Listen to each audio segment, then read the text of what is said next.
Well, here we go again, recording in two different formats at the same time, and we'll get started in just a second.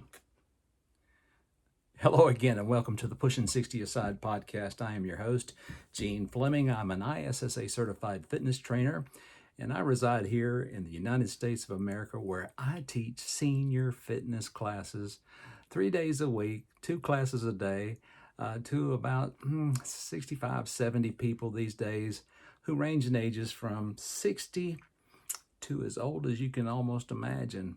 Some of them are way up in their 80s. I've got one guy that's 88 and he's just fit as a fiddle. Glad to have him in my class. I doubt very seriously he'll ever see this on YouTube, but if he does by chance, hey Bobby, you're an all-star in my class. I mean, imagine being 88 years old and your name's Bobby. Isn't that cool? Of course it is. So if you're listening tonight, and regardless of where you are in the world or which format you're listening on, thank you for listening to the Pushing 60 Aside podcast.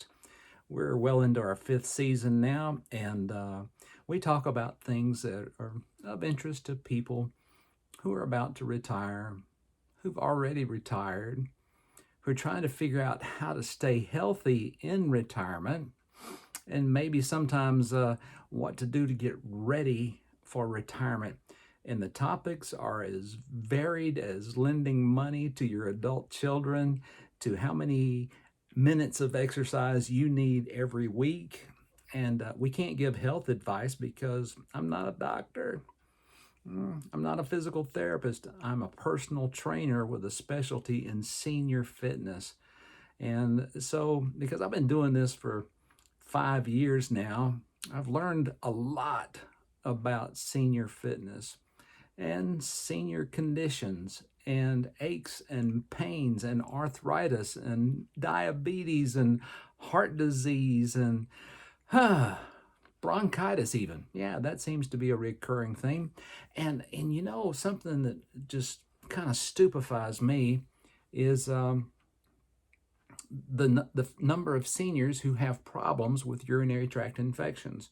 Now, I'm not going to talk about urinary tract infections because if that's something that troubles you, that's something you need to discuss with your doctor, not from some guy that's on YouTube or on a podcast.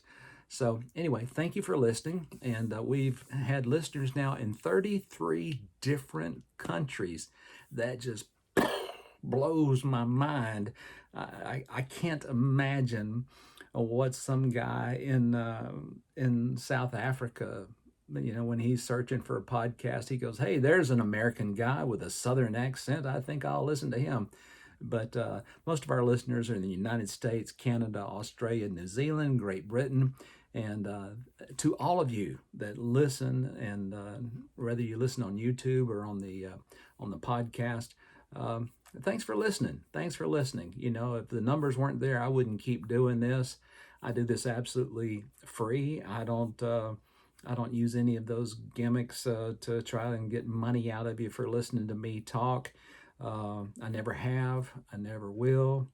I do make a little money off the internet, but it's in a way you wouldn't think. I have a little dog, a little Shih Tzu dog that he does reels on Facebook, and he's been doing this for a couple of months now. And first, it just started as a kind of a joke, I'll try that. I'll put one of his little funny quips out there on the Book of Faces and see if anybody likes it. But if you want to see what my little dog is doing, just go on Facebook, find me. I'm Gene Fleming, and watch my reels. All you have to do is follow. You don't have to become my friend or anything like that. You can just watch the reels. They're pretty clever and pretty entertaining. And I use my dog with real photos of him, and his facial expressions and mouth are animated in the videos. And of course, I am the voice of my little dog, but it's not this voice. Okay, so that's out of the way. That's what I'm doing for fun these days. But what I'm thankful for is that I have taken pretty doggone good care of myself this last 11 years or so. And by taking good care of myself, I've really watched what I eat. I've really made a purposeful effort in getting exercise about 5 days a week. Now, there were times where every day I was walking 3 to 5 miles. And as I aged, that sort of became problematic. I started having issues show up. I'd have a sore toe or sore Achilles tendon. And I used to try and run, 10 or 15 miles a week. And I learned that there is the right amount of exercise that we need given our age, but not just our age, what we've been through, okay? What we've been through. I've had surgeries you have not had. Maybe you've had a couple of them, but I can tell you this, I'm running at least 3 discs short in my spine.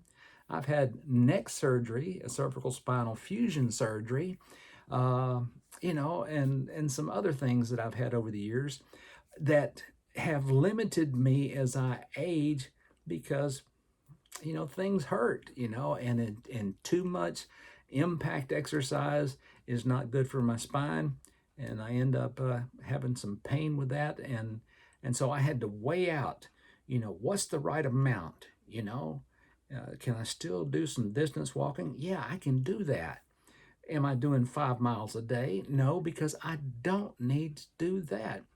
Right now, say if I'm walking, 3 miles an hour, it takes me an hour and 40 minutes to walk 5 miles. That's a long time on your feet, pounding pavement or sidewalks or city streets or even country trails. That's a lot of time on your feet and a lot of impact on the knees. And the one thing I found out about exercise is the American Heart Association might be right when they recommend 150 minutes of exercise every week. 150 minutes, well, that's way over 2 hours. Yeah, you better bet it is.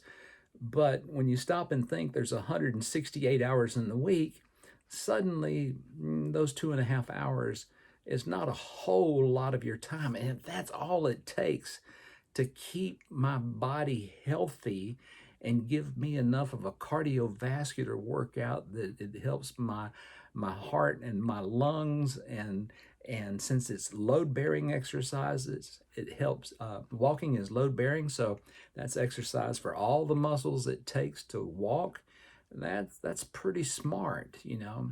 Today I didn't leave my yard, but I still amassed enough steps to equal about 2 miles. How do you do that in your yard? Well, doing yard work. And, I know you don't live here. Well, some of you probably do. But back in December, we had extremely cold weather for here. Now, we don't compare to my friends that live in Michigan or Indiana, places like that. Certainly don't compare with my daughter who lives in upstate New York, my friends that live in Canada. Nah, it's nothing like that, But when it gets down to 8 degrees here and it doesn't get out of the teens for a couple of days, that's a bitterly cold freeze for us, and it's a damaging freeze. And unfortunately, a lot of our shrubs around the house and some of the ones at my house are very, very old. I mean, they were probably planted when this house was built in 1965. And so the trunks on these bushes were as big as this. I hope that makes sense.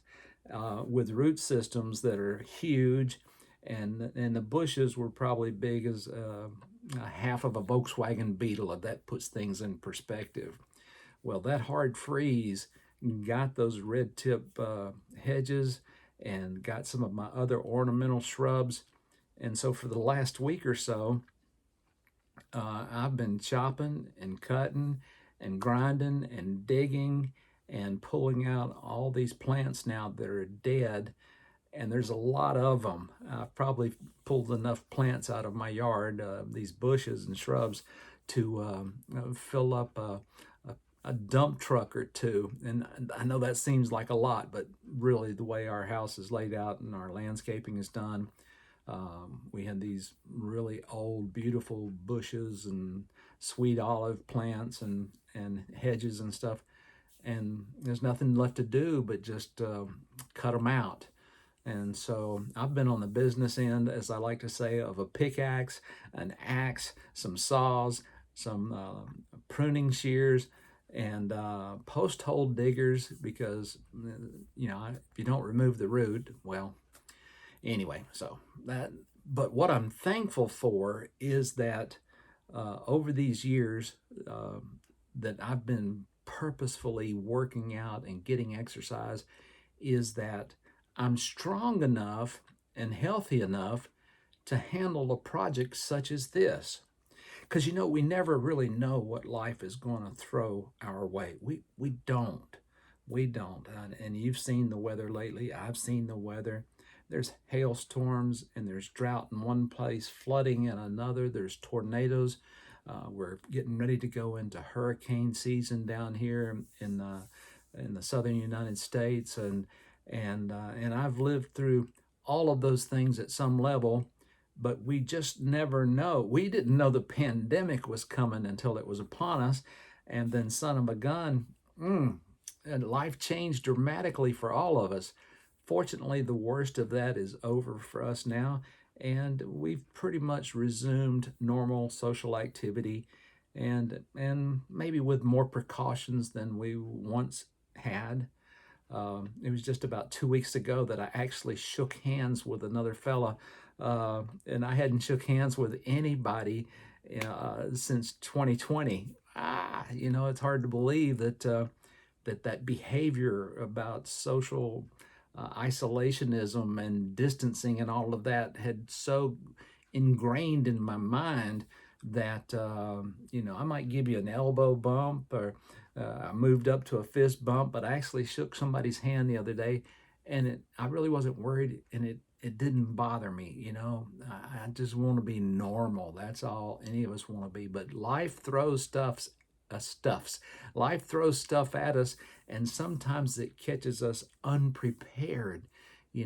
Things we don't see coming. Nobody thinks that tomorrow that they're going to fall. And they might crack a knee, they might bust an elbow, they might dislocate a shoulder, they could fracture a hip. Boy, aren't I a prophet of doom? No, but nobody plans for that. We try to be careful. That's why this guy stays off ladders as much as possible.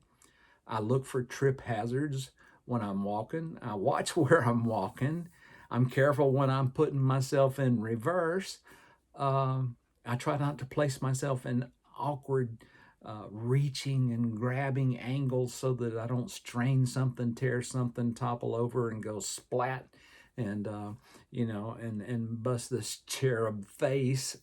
Kind of red tonight. Well, I was outside all day working, but this physical exercise thing that I push for seniors, it's a key. It's a key, because when we're weak, everything else gets harder. It gets harder. Getting in and out of the car gets harder. Getting in and out of bed is harder. You imagine shopping gets harder. Yard work gets harder. And with harder comes risk. And the risk is implied. Even if you've been mowing your own lawn with a push mower for 50 years, there's always risk involved when we're working with power equipment, ladders, working overhead, doing electrical work, all those kinds of things. Nobody plans to take a spill. Nobody goes into the day thinking today will be the day that I get an injury that is so serious that I might require emergency care, and I might require an examination by an orthopedic surgeon, or have to get stitched up. We just don't think like that, but those things happen. Here's what I know, and this is a fact, Jack. I can't believe I said that. Fact, Jack. This is a fact, Jill. When you get hurt, oftentimes you didn't see it coming. It catches us in a second. We didn't see it coming, and then all of a sudden we're self-assessing. We're trying to see if we can get up. We're trying to check for bleeding. Will my hands still work? Can I raise my shoulders, my elbows up? What happened on that fall? But one of the things I've historically told the classes that I train is that you will never know about the fall you did not have because it didn't happen. And staying physically fit helps guard against injury should we take a tumble. It just does. Maybe you're strong enough to catch yourself a little better before you seriously hurt yourself. Maybe if you do stumble, it happens to me occasionally, out here doing the yard work, working around these roots and stumps and all that stuff. It's very easy to topple over. But if I'm stronger going into an activity, I might be able to catch myself to where if I do have an injury, maybe it's just a little scratch, maybe it's a little soreness, but I was able to catch myself sufficiently so that I didn't have a major injury that would leave me debilitated in the days, weeks, maybe even months to come. I've had people in my fitness classes before that have had a shoulder dislocated by a dog on a leash that took off and jerked her forward and pulled her rotator cuff, pulled her shoulder right out of socket. It took months and months to rehab that shoulder and get her back to where it was functional again. And to this very day, she can barely raise her hand up and lift her shoulder up. Say like if she was going to put something on a tall shelf in a closet or up in the pantry or something, she has now got a permanent lack of ability in that shoulder to do ordinary things that we all do. I was joking with my classes the other day, and I said, now for range of motion, we're going to practice setting a star atop a Christmas tree, because we've all done that. Sometimes standing on chairs, reaching way over, things like that. So, one, we try not to do things that are high risk to where we get hurt. That's just smart. But two, if we've been exercising, maybe going for these 1 mile walks, 5 days a week, that's about 20, 25 minutes. You could do that.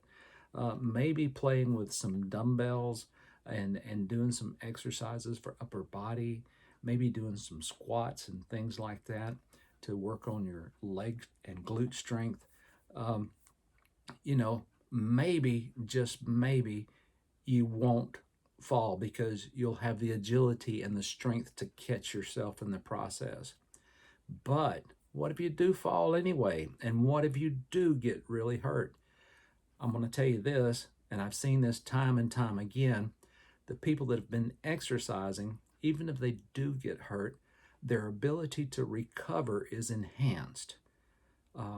And even for those people that have been in my classes who've had knee replacements, during the course of the 4 or 5 years I've been teaching them, they go into the surgery in pretty good shape. And when they come out of the surgery, they're still fairly strong in the leg they had the knee replacement. So now their rehab is enhanced because the therapist is not working with a leg that has no strength in it. And that's part of it. And so those that have had knee replacements, as soon as they get released from rehab, they're right back in the classes with me. And before long, they're doing aerobics with us, right on pace. They're doing mini squats, that's MINI squats, half squats, and some of them are able to do full squats, even with their artificial knees. And so I call my classes prehab.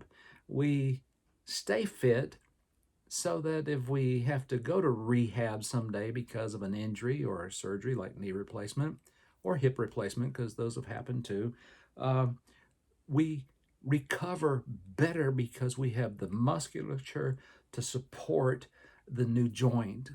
Okay, that just makes that just makes sense, But if that person hasn't been exercising, even in spite of pain sometimes, they lose muscle mass and strength in that leg because they're favoring it all the time.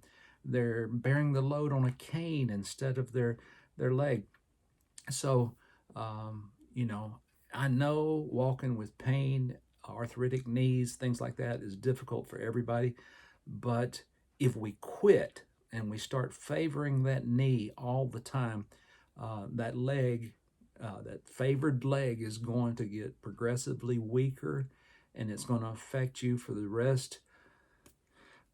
I'm not going to say the rest of your life, but it's going to affect you for a long time, because you still got to get off the potty when you go to the bathroom, and you need to be able to stand up unassisted when you do that. You still need to be able to get in and out of the car. And it sounds like I say in and out of the car a lot, but really a lot of seniors have falls just getting in and out of the car. So, how are you taking care of yourself? What are you doing that is making an appreciable difference in your overall strength on, 3, 4, 5 times a week? I'm not talking about going to a gym and getting on a weight machine and trying to do, you know, 200-pound overhead presses or 300-pound leg presses. I'm not talking about that. I'm talking about a decent workout that involves as many muscles of your body as you possibly can.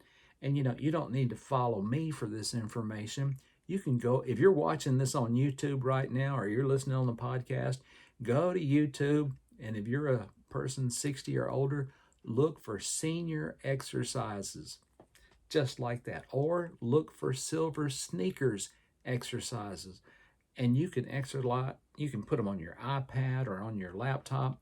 And if you use YouTube, you can put them right up on your TV screen once you learn how to click the right things to make it happen. And you can exercise along with people you don't even know on YouTube that are doing exercise workouts that are tailored for people your age or about your age. One of my favorite things to do over the years is I work out with an exercise video, still on DVD. I've downloaded it now and I can stream it on my television, but it's called Walk at Home. And the exercise is aerobic, it's strengthening, it's good for me.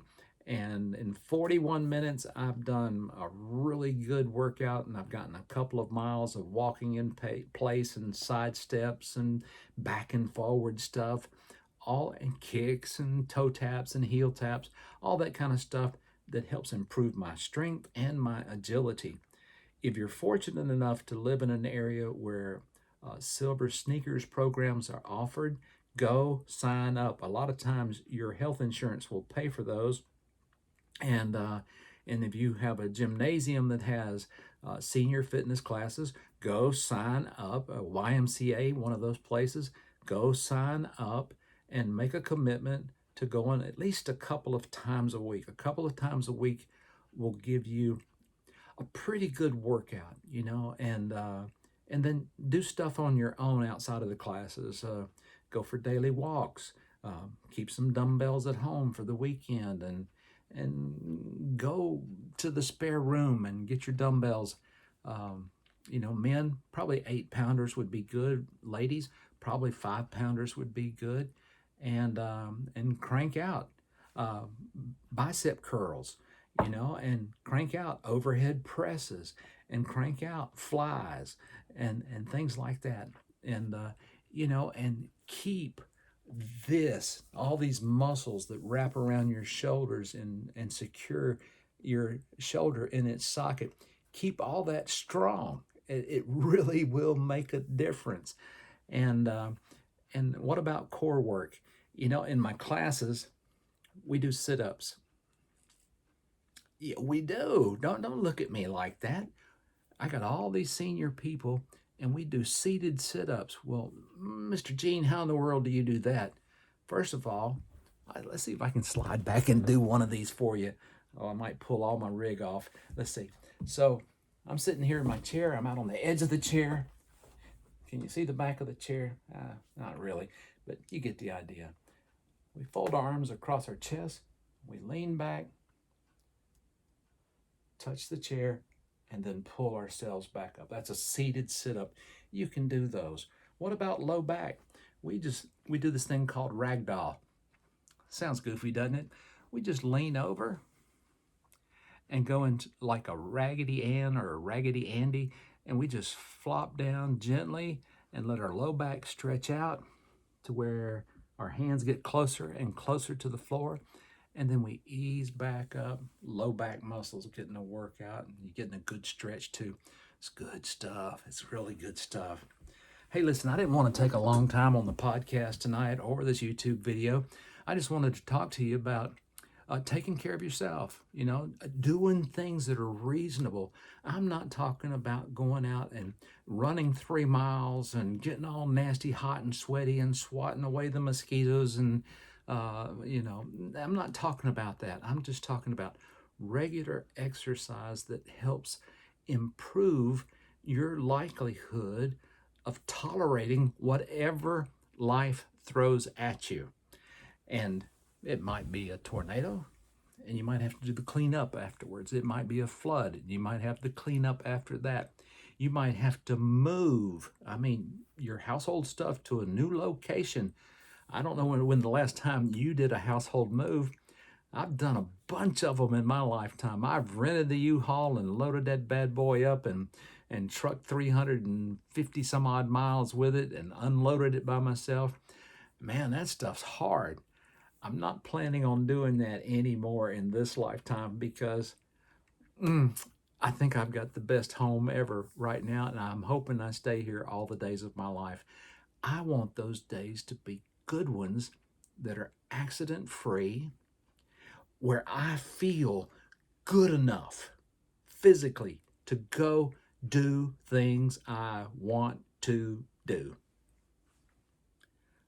I want to feel good enough to do the things I'd like to do. And I want to feel good enough to do the things I must do, because as long as it's me and my wife here in this house, that yard right out that window is going to have to be mowed, and it's going to have some weed eating done and plant maintenance. And over out this window over here, there's a garden. I've got to go out and tend those vegetables. And I've got these little dogs that need to be played with and have exercise. So anyway, the message is clear. You take good care of yourself. Ask yourself, am I doing what's reasonable to take care of me in my body, in my mind, and in my spirit? So much is going around these days. People feeling disenfranchised. That's a word. Feeling lonely. Suffering from depression, things like that. I'm going to tell you, exercise is a therapeutic treatment for all of that, especially if you can find group exercise classes. Right now I'm training, I don't know, I'm going to say 60, 70 people a week.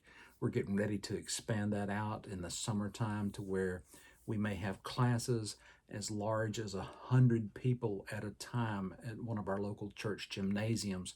Why?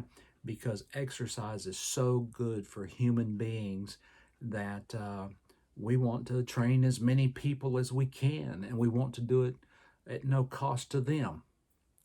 Why? Because it's good for us. It's good for me to teach exercise. It's good for me to see people benefit and feel better and maybe breathe better, and their hearts are stronger and their bodies are stronger and their arthritis pain seems more manageable because they're moving more. Maybe if they're struggling with a little bit of a weight issue, maybe the exercise will be that little bit of incentive they need to be more mindful of what they put in their body food-wise. The possibilities are endless, and I encourage you, once again, on the Pushing 60 Aside podcast, to take good care of you. You are Dr. Number Uno in your life. You're the one that knows how you feel, you know how you think, you know what your emotional state is, you know what you're putting in your mouth, you know what you're drinking, you know what you're smoking. No, you're not smoking. No, you didn't get the memo on that. No, you got to quit this, brother. That stuff will kill you. I know. Yeah. But seriously, everything you do, ask yourself the question, is this good for me? Is this going to make me stronger and healthier? Or is this possibly going to make me weaker and more sick? And make the right choices. I'm trusting that you will until the next podcast. May the good Lord bless you.